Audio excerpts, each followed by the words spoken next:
함께 나눌 하나님 말씀은 신약성경 누가복음 2장 10절과 11절 말씀입니다. 누가복음 2장 10절과 11절 말씀 봉독합니다. 천사가 이르되 무서워하지 말라.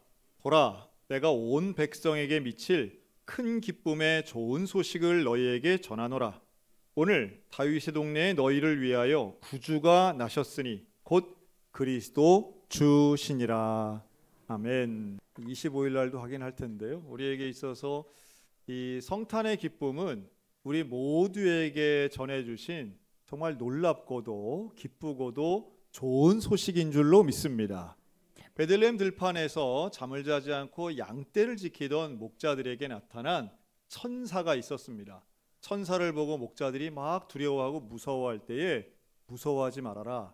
온 백성에게 미칠 큰 기쁨의 좋은 소식을 전하러 왔다. 이렇게 설명을 해요. 상당히 이례적인 겁니다. 천사가 예수님의 탄생에 대해 직접 언급한 것은 어머니 마리아를 제외하고는 목자들 뿐이에요. 얼마나 특별한 경험을 하는 것인지 몰라요. 그리고 실제로 찾아가서 이 목자들은 아기 예수의 탄생을 또 태어나신 예수님을 만나기도 합니다. 이들에게 일어난 놀라운 일, 오늘 우리들 가운데도 좀 일어나기를 원하고요. 예수님을 만나는 경험이죠. 그리고 천사가 설명을 하는 바로 이 크고 기쁘고 좋은 소식이 오늘 우리 모두 가운데 임하시기를 주님의 이름으로 축원합니다. 예수님이 그 천사가 전해준 예수님에 관련된 소식은 온 백성에게 미칠 큰 소식이었다는 게 중요하죠. 첫째는 왜냐하면 인간들이 누리고 있는 좋은 소식들은요 대개 한계가 있기 때문입니다. 어떤 한계가 있느냐 하면 대개는 나만 좋은 소식이에요. 모두가 좋은 소식은 사실 그렇게 흔치 않습니다. 나만 좋거나 혹은 우리에게만 좋은 소식이에요. 예를 들면 어디 내 자녀가 좋은 직장에 들어갔다, 합격했어요. 좋은 소식이죠. 기쁜 소식이죠. 그런데 이건 뭘 전제로 하느냐 하면 그럼 누군가는 떨어졌다라고 하는 거겠죠.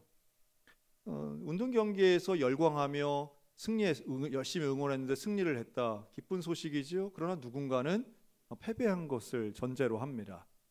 또 이런 것도 있어요. 누군가에겐 기쁜 소식이지만 누군가한테는 별 관심이 없는 것일 수도 있습니다. 이번 한 주간 동안 우리 교회에 이런저런 소식들이 있었는데요. 그 중에 하나가 바로 3명의 새 생명이 태어난 겁니다. 오늘 주보에도 있죠. 너무 얼마나 박수까지 치시네요. 네, 고맙습니다. 박수 친 자에게 축복이 있으라. 그렇죠. 이게 내 자식도 아니지만 기뻐하는 거예요. 우리가 함께 축복의 기도를 했으니까. 그래서 지난주까지도 찬양이 되었던 우리 윤미미 집사님이 아이고야 하여튼 1번으로 출산을 했고요. 그리고 추현진 자매 또 어제 우리 박지혜 집사님까지 한지혜 집사님까지 우리 이렇게 출산을 했습니다. 참 감사하죠. 참 기쁘고 여러분 그런데 기뻐하는 것은 여러분 우리 교회 성도니까 사실 기뻐하지만 다른 교회 분들이 이걸 기뻐하시겠나요? 싫어하진 않겠죠. 싫어하진 않겠지만 그렇게까지 감동이 전 인류가 기뻐하는 건 아니잖아요. 또 우리가 기뻐한다 한들 그 친할아버지가 기뻐하는 것만큼 기뻐하겠습니까? 사실은 인간 사회에서의 기쁜 일이라고 하는 것은 한계가 있습니다. 명확하죠. 또 누군가에겐 기쁜 일이 누군가에겐 우울한 일이 될 수도 있습니다. 지금 경제가 어렵다 그러죠. 원달러 환율이 폭증한다고 그러고, 그럼 환율이 올라가면 기쁜 일이에요? 안 좋은 일이에요? 이게 경기 전반에는 너무 급등하고 급락하는 것 자체가 불안전할 수는 있지만 누군가에게 안 좋으면, 그러니까 다시 말해 수입업자에게 안 좋으면 수출업자에게는 또 기회가 될 수 있는 것처럼 항상 이 땅에 존재하는 즐거운 일, 기쁜 일이라고 하는 건 상대성이 있다는 말씀을 드리는 겁니다. 100% 나쁘고 100% 좋은 일 그렇게 흔치 않고요.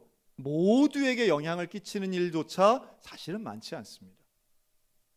그래서 우리 인간 사이에 일어나고 가정적으로 직업적으로 일어나는 다양한 일들이 있기는 하지만 예수님의 탄생은 그런 것을 넘어서는 일이라고 하는 거예요. 온 백성에게 미치는 소식이라는 게 중요합니다.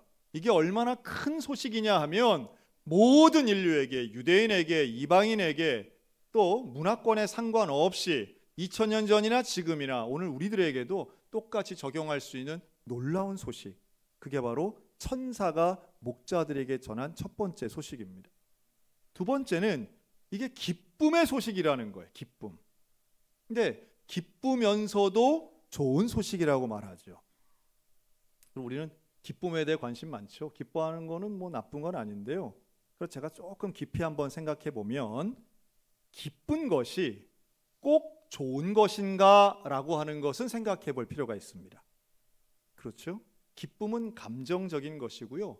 좋은 것은 올바른 판단, 물론 여기엔 윤리나 도덕도 들어갈 수 있겠지만 변함없는 가치가 들어가 있습니다. 내가 기쁘다고 해서 그게 꼭 가치 있는 일인가 라고 하는 것은 다를 수 있어요. 예를 들면 이런 겁니다. 인간은요, 신기하게도 기쁜 감정을 갖는데 물리적으로도 할 수 있습니다. 대표적인 게 약물을 통해서 우리는 기쁜 감정을 가질 수 있어요. 예를 들면 마약 같은 것들이죠. 여러분, 마약은 인간을 마음을 평안하게도 하고요, 또 흥분되게도 하고 과도한 용기를 주기도 한답니다. 아마 여기 오신 분들 중에 뭐 수면 내시경 이런 거 대부분 하신 분들은 거의 경험하셨을 마약 하나, 마약이라기보단 마약류 주사를 얘기한다면 흰색을 띠고 있기 때문에 우유 주사라고도 하는 프로포폴리스입니다. 일종의 마취제인데요. 그걸 맞으면 부작용 없이 한숨 잘 자고 일어나는 효과가 있습니다. 그렇죠? 아마 건강 진단이나 이런 걸 검사를 하시면서 경험하신 분들 있을 거예요. 그래서 프로포폴은 또 다른 의미에서는 과용하고 남용하면 이게 결국은 불법이 되지 않습니까? 그런데 왜 그걸 계속 맞을까요? 잠을 잘 자기 때문이에요. 여러분, 잠 잘 자고 일어나면 기분이 어때요? 기분이 좋아요. 기분이 좋아요. 잠을 못 주무시는 분들 참 많습니다. 어떤 분은 그냥 아무 때나 잠을 잘 수 있는 분들도 있어요. 지금 이 시간도. 그런데 오늘은 특별히 없네요. 오늘은 좀 없는데. 근데 이 영하 11도에도 막 주무시고 이런 건 좀 이상한데. 근데 잠이 안 오는 것만큼 괴로운 일이 없죠. 그래서 이러한 약물을 의지하시는 분들이 있습니다. 이게 제일 안 좋은 건데요. 소위 말해 중독이라고 불리는 의존성들이죠. 의존성이 높으면 결국 건강한 방법이 아니라 쉬운 방법을 택하게 되어서 유혹에 넘어간다라고 하는 겁니다. 그런데 이 마약이 합법화된 나라나 그쪽 분들의 이야기를 들어보면 이게 얼마나 쉬운데 이게 부작용도 없어 그러면서 우리의 마음을 안정감 주고 또 생활을 윤택하게 한다는 논리를 표본합니다.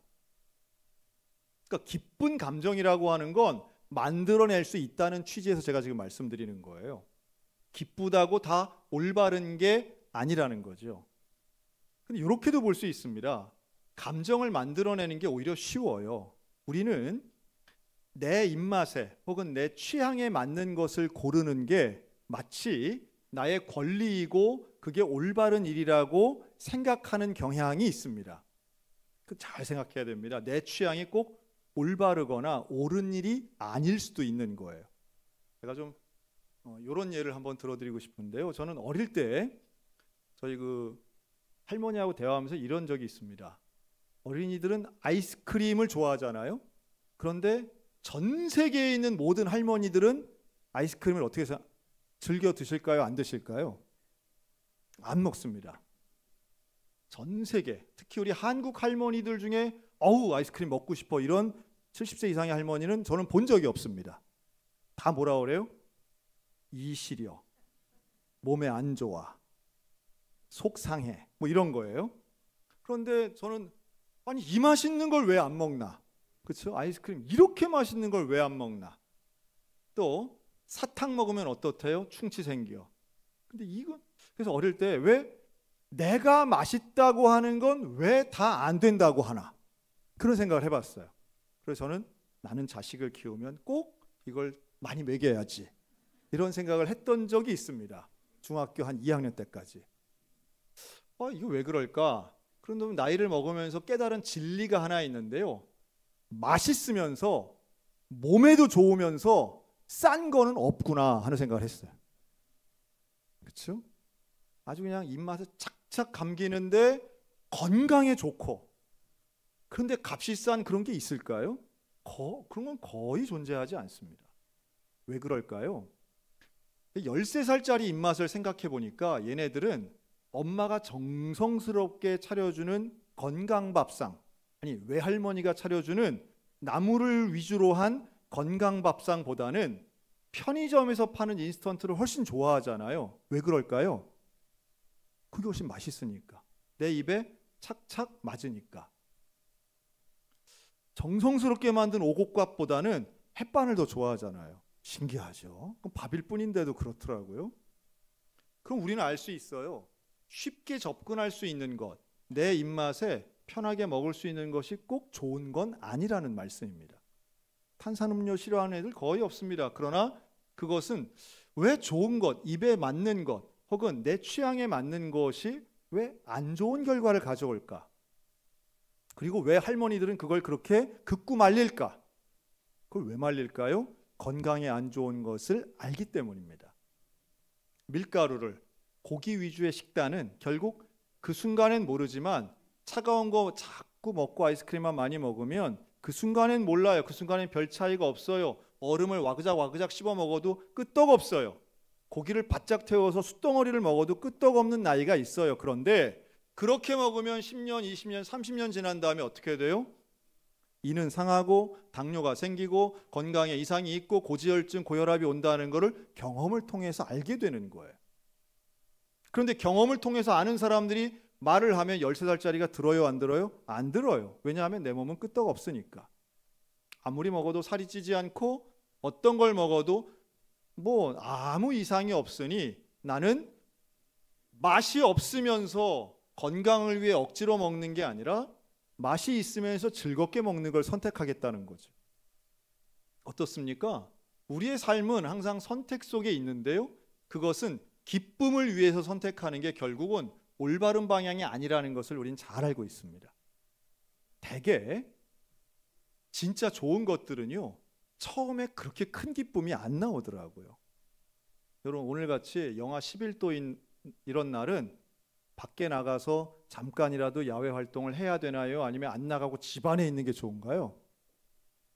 자, 그러면 이제 겨울은 춥다고 안 나가고, 여름엔 더우니까 안 나가고, 봄, 가을에는 황사, 미세먼지 때문에 안 나가고, 안전한 집에만 있으면 결국 어떻게 돼요? 그럼 병약하고 쇠약해질 수밖에 없습니다.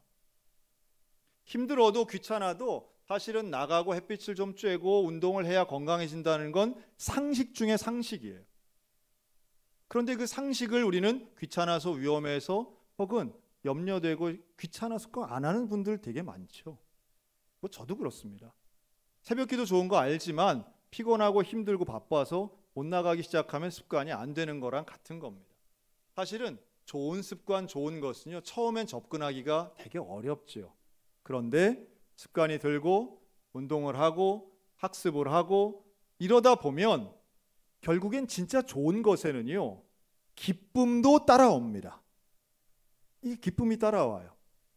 정말 좋은 것에는 수준 높은 기쁨들이 있습니다. 매년 이맘때 되면 뉴스에 뭐가 나오냐 하면 얼굴 없는 기부천사 뉴스가 나옵니다. 엊그저께도 나오더라고요.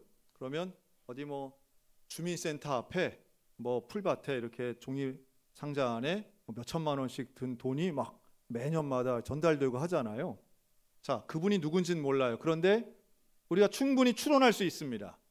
그 얼굴 없는 기부천사분은 매년 자기의 돈을 하기 싫은데 억지로 할 수 없이 거기다 넣어서 할까요? 아니면 그 자체가 기뻐서 할까요? 당연히 기뻐서 하는 거예요. 왜 그럴까요? 기부를 해본 분들은 그것이 얼마나 자기 자신을 행복하게 하는지를 아시는 분들이에요. 기부를 안 해본 분들은 그게 얼마나 기쁜 일인지 모르기 때문에 더 못하게 되는 거고요. 그 기쁨을 아는 사람들은 더 큰 기쁨을 위해서 반복적으로 나누고 주고 희생하고 헌신하게 됩니다. 교회 안에 헌금도 좀 비슷한 원리가 작동될 때가 있고요. 봉사나 섬김도 비슷합니다. 그래서 객관적으로 삼자가 볼 때는 와, 저거 뭐 힘들게 번 돈을 왜 저렇게 막 남을 줘? 라고 하지만 실제로 베풀고 나누는 사람들은 그것이 기쁘기 때문에 하는 것입니다. 자, 우리 옆 사람 보고 기부합시다. 네, 한 번 더 기쁘게 기부합시다. 네, 네. 그건 억지로 하는 건 아니죠. 그러나 그 기쁨을 아는 사람들이 하신다고 저는 믿어요. 그러니 진짜 좋은 것과 기쁜 것을 이렇게 결합시키면 실제로는 진짜 좋은 것에는요, 진짜 깊고 수준 높은 기쁨이 따라옵니다. 그런데 접근성이 높은 그냥 내 입맛에 맞고 내가 지금 하기에 편리한 것, 즉 그런 좀 가벼운 즐거움에 너무 빠져 있다면 결국 시간이 지나면 그것이 주는 유익은 별로 없는 거죠. 그래서 이 두 가지의 균형이 필요한데요, 기쁜 것과 좋은 것을 우리는 구별할 줄도 알지만 누릴 줄도, 행할 줄도 알아야 됩니다. 판단력도 있어야 하지만 실행력이 필요한 부분입니다. 근데 이 모든 것이 사실은 가장 좋고 가장 큰 기쁨은 대개 어디서 나오냐 하면 사람과의 관계에서 대개 나옵니다. 혼자 있을 때 어떤 의미 있는 일 하기는 그렇게 쉽지 않죠. 남과의 관계, 조금 전에 말씀드린 것처럼 다른 사람을 돕든지 최선을 다해서 행하든지, 그때에 모든 인류가 보편적으로 공유할 수 있는 가장 높은 수준의 좋은 것과 우리가 누릴 수 있는 가장 좋은 기쁨도 동시에 가질 수 있는 겁니다. 천사들이 이제 그 얘기를 하는 거예요. 가장 큰, 온 백성에게 미치는 가장 큰 기쁘고 좋은 소식을 전한다고 하지 않습니까? 그런데 이 전파되는 이 장소가 어디였냐 하면 베들레헴 들판이에요. 지금도 이 베들레헴 가면 이 들판에 있는 목자 기념 교회가 있습니다. 가보면 아무것도 없어요. 그냥 들판이에요. 근데 여기에서 목자들은 밤에 천사를 만나는데 밤에 잠 안 자고 뭐 한 거예요? 양떼를 돌본 겁니다. 자, 밤에 목자들이 양떼를 돌봐요. 그러면 목자들은 언제 잘까요? 목자들은 잠을 언제 잘까요? 그럼 밤에 지켰으니까 낮에 자나요? 그럼 목자들은 낮잠을 자는 사람일까요? 그렇지 않습니다. 언젠가 잠을 자기는 해야 될 텐데, 그렇다고 해서 목자들 복수니까 뭐 주간조 야간조가 따로 있나요? 그렇지 않아요. 목자들은 자기가 돌보는 양들이 따로 있기 때문에 순번전을 정해서 불침번 서는 그런 제도가 아니에요. 그럼 목자들은 어떻게 하나요? 목자들은 밤에도 깨어 있고 낮에도 깨어 있어야 됩니다. 양들을 위해서. 출퇴근 개념도 아닙니다. 뭐 아침에 양들 데리고 나왔다가 밤에 들어가서 우리에 넣어, 그렇지 않아요. 이때 당시의 목자들은, 이 베두인 목자들은 한 번 데리고 나오면 몇 달을 있는 거예요. 광야에서 벌판에서. 그 몇 달 동안 있다가 데리고 들어가는 적은 있지만 몇 달 동안 있는 겁니다. 그래서 낮이건 밤이건 잠을 못 자요. 그래서 미드라시에 보면 이 목자들을 뭐라고 표현하느냐 하면 한쪽 눈과 한쪽 귀만 닫고 자는 사람이라고 표현합니다. 한쪽 눈 한쪽 귀는 뜨고 있는 거예요. 낮에도 밤에도. 그러니 피곤하죠. 쉽지 않은 일이에요. 언제나 피곤하고 언제나 잠이 부족합니다. 근데 그러면서도 양들의 상태를 돌보는 게 바로 목자들이에요. 저는 이게 뭐랑 좀 비슷한가? 우리가 평생 하는 일 중에 이렇게 목자처럼 잠 안 자고 양 돌보는 일이 뭐가 있을까라고 생각하니까 어린 아이를 키우는 부모 같은 거예요. 2달짜리, 석 달짜리 아기를 키울 때를 한번 생각해 보세요. 밤에 잠 못 자잖아요. 그래서 한 2개월, 3개월짜리 그 신생아를 키우는 엄마들의 모습은 그냥 거짓골입니다. 그냥 거짓골. 그래서 이 엄마들의 소원이 뭔지 아세요? 심심해지는 거, 혼자 있는 거, 이게 소원이잖아요. 그냥 외로웠고 싶은 거, 막 이런 거 있잖아요. 외롭고 싶은 거. 아무도 없는데 나 혼자가 있고 싶은. 그만큼 피곤한 거죠. 힘든 거죠. 아이를 키운다는 건, 특별히 그 어린 아이를 키운다는 건 보통 일이 아닙니다. 그러면서 계속 살펴야 되죠. 아이가 울어요. 어디가 아픈지도 잘 몰라요. 뭘 원하는지 잘 몰라요. 답답한 마음이지만 알아내야 돼요. 해결해야 돼요. 목자가 그런 거예요. 양에게 이상이 생긴 것 같은데 알아내야 되는 거예요. 양의 필요를 채우고 양의 위험을 감지해서 안전을 담보해 줘야 돼요. 부모의 마음을 갖고 돌보는 거죠. 고생하는 일이고 힘든 일입니다. 그런데 그 성실하게 목자 일을 감당해요. 근데 그럼에도 불구하고 목자들은 경제적으로 부유한 사람들이 아니었어요. 사회적으로도 신분이 높은 사람들이 아니죠. 인정받지 못했어요. 이 목자들이 인정받지 못한 또 하나의 이유가 있는데, 자, 제가 중요한 퀴즈 하나 내겠습니다. 목자들은 안식일 날 쉬었을까요? 안 쉬었을까요? 쉴 수가 없는 거죠. 누가 대체 인력이 있는 게 아니에요. 이 목자들은 안식일 율법을 지킬 수 없는 사람들이었어요. 당연히 그렇죠. 아니 무슨 늑대나 이리가 안식일이라고 안 들어와요? 그렇지 않잖아요. 동물과 야생동물과의 적대적 관계에 있는 목자는 안식일도 없는 거예요. 그것의 이면에는 뭐가 있느냐 하면 목자들은 율법을 지키지 못하는 죄인 의식이 있습니다.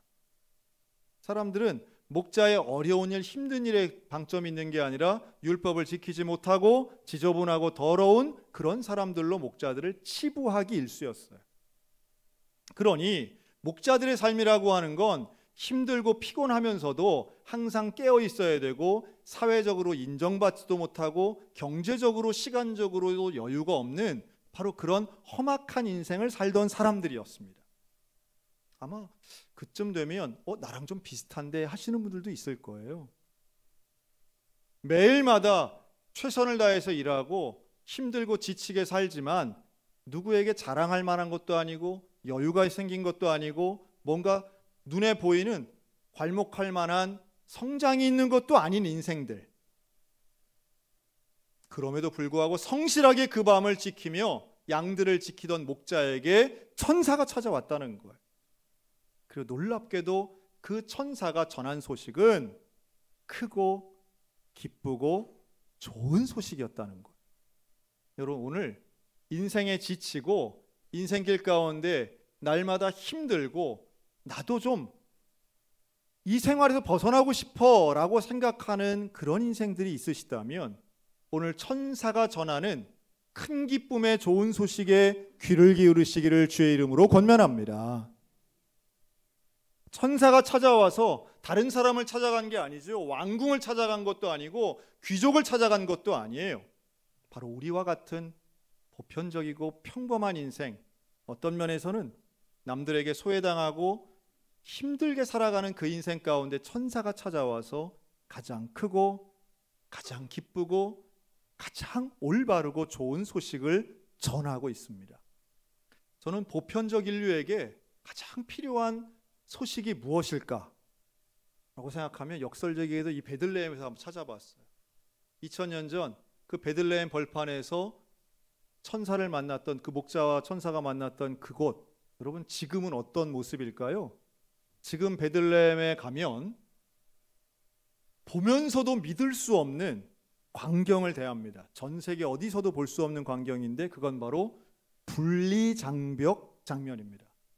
분리장벽. 지금 이스라엘이 하마스와 전쟁을 하고 있죠. 그런데 바로 이 팔레스타인 사람들이 살고 있는 가자지구 서안지구를 분리하는, 유대인들의 지역과 분리하는 담장을 쌓아놨어요. 높이가 8m입니다. 8m. 우리 지금 이 본당 높이보다 훨씬 높습니다. 길이가 750km가 넘어요. 그 장면을 보면 압도됩니다. 무슨 SF 영화를 보는 것 같아요. 너무도 비현실적이기 때문에 저게 진짜인가 싶은 생각이 듭니다. 21세기 전 세계에서 가장 큰 감옥이라고 불리는 분리장벽입니다. 지금은 조금 더 긴 것이 미국과 멕시코 국경 사이에 세워지긴 했지만 이 분리장벽은 콘크리트로 만들고 빈틈이 없고 높이가 훨씬 높기 때문에 압도감이 더 큽니다. 그 분리장벽은 한마디로 얘기하면 하마스 답답했겠구나, 팔레스타인 사람은 참 답답했겠구나 라고 하는 일종의 반대 공감력을 불러일으킵니다. 그리고 누가 뭐라 해도 우리 사람들에게, 인간에게 정말 필요한 것은 평화구나 라고 하는 생각을 갖게 돼요. 평화구나. 우크라이나 계속 전쟁 중이죠. 우크라이나 현지에 지금 북한 군인이 파견이 됐습니다. 그리고 현재 북한 국적의 군인 100명 넘는 사람이 전사했고요. 1000명 넘는 북한 군인들이 부상당했습니다. 여전히 전쟁 진행 중입니다. 미얀마 내전도 악화일로입니다. 끝이 보이지 않는 내전이 동남아시아 한복판에서 벌어지고 있습니다. 우리하고 조금 거리는 멀지만 이스라엘과 붙어있는 시리아라는 나라가 있습니다. 이 시리아를 50년 넘게 통치하던 알 아사드 정권이 무너지면서 그 집안만 쏙 돈 가지고 튀어서 현재 시리아는 무정부 상태, 진공 상태가 되었습니다. 얼마나 위험하고 여전히 수많은 나라들은 전쟁 중이고 그토록 모든 사람들이 평화를 원하지만 어느 때보다도 평화가 유지되지 않고 있는 게 아직도 2024년 12월의 우리들의 모습이죠. 우리도 마찬가지입니다. 탄핵소추안이 가결되어서 한 치 앞을 알 수 없는 안개 전국 속에 우리는 여전히 살고 있습니다. 그렇기 때문에 오늘 저와 여러분에게는 또 모든 이 지구상에 살고 있는 인류에게는 여전히 크고 기쁘고 좋은 소식이 필요합니다. 여러분, 사람들 중에, 인간 중에 그 누구도 이 놀라운 크고 기쁘고 좋은 소식, 즉 복음이 필요한 사람은 단 한 명도 없는 줄로 믿습니다. 이 복음의 소식이야말로 성탄절이 우리에게 주시는 메시지이고 오늘 저와 여러분이 기다리고 있는 소식이며 이 복음의 메시지는 앞으로도 여전히 우리 인류에게는 꼭 필요한 메시지입니다. 여러분, 이 소식을 믿으시기 바랍니다. 예수님이 이 땅에 오신 것은 우리를 구원하시기 위해서입니다. 그리고 평화를 주시기 위해서입니다. 하나님과 인간 사이의 평화, 인간과 인간 사이의 진정한 평화를 만드는 건 인간이 할 수 있는 게 아닌 바로 십자가상에 달리신 예수 그리스도의 은혜를 통해서만 가능한 것이죠. 이번 성탄 우리가 살고 있는 가정과 이 땅과 이 온 인류 가운데 바로 그 그리스도의 평화가 임하게 되기를 간절히 기도합니다. 또 우리 모두에게 이 크고 기쁘고 놀라운 소식이 평생토록 경험되고 전파되었으면 좋겠습니다. 예수님이 이 땅에 오신 것은 바로 나를 위한 것이고 우리 인류를 위해서입니다.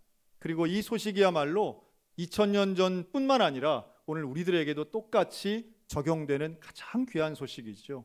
우리에게 세상에서 가장 좋은 이 복음의 소식, 이 복음이 저와 여러분을 살리고 이 세계를 평화롭게 만들고 우리의 인생을 변화시키는 놀라운 소식이 되어야 될 줄로 믿습니다. 그 주님을 기다리며 오늘도 성탄의 기쁨을 누리며 살아가는 우리 모두가 다 되시기를 주님의 이름으로 축원합니다. 아멘. 기도하겠습니다.